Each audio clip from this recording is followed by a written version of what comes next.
humans. Another day more, another dayless. Here is your ultra-condensed news roundup for today. Spain, in a shocking display of humanity, decided to allow 500 children from Ceuta to move to the mainland, proving that sometimes bureaucracy can be slightly less heartless. Just after a total solar eclipse, Spain prepares for a spectacular lunar eclipse, giving everyone a second chance to look directly at something they shouldn't. Malaga joyfully announced all 4 of its beaches are now safe for swimming, after a brief interlude where the water quality was only suitable for mutant fish. A Tenerife taxi driver received a jail sentence for assaulting a German tourist, reminding everyone that not all holiday souvenirs are pleasant. Ceuta's scabies outbreak was officially declared a military barracks exclusive, assuring the public it was not linked to the recent migrant influx, because clearly parasites have higher standards. Football sensation Rodri declared himself ready to conquer Barcelona,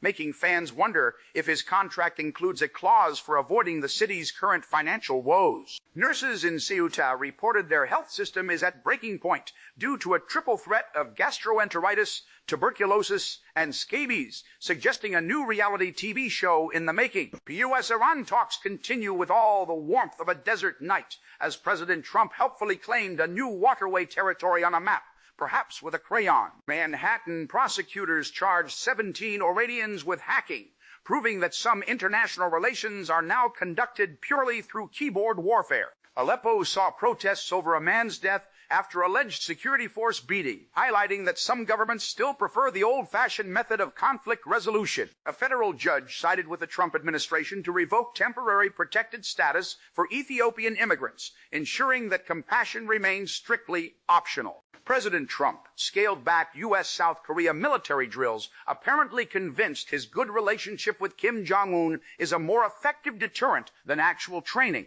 Gaza continues its ceasefire streak with over 1,200 Palestinians killed since last October, redefining ceasefire to mean less frequent large-scale bombardments. A Palestinian American flew to the West Bank to defend his family home from settlers, because nothing says peace like a civilian trying to prevent land grabs. Global retail media spend is set to hit $200.4 billion, but experts worry about ad clutter, fearing shoppers might soon need a separate ad blocker for real life.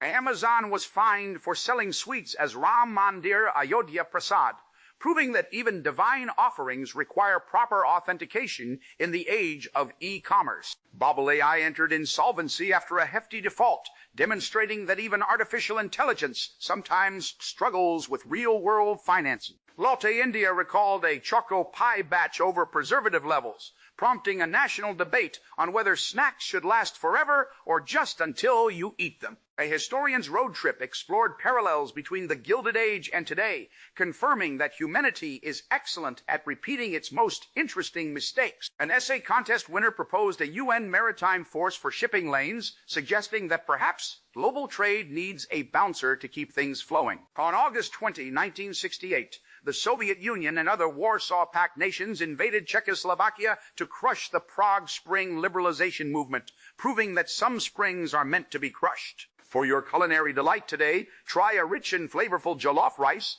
a West African staple that sparks friendly debates over whose version is truly superior. That is all, folks. Let us get busy.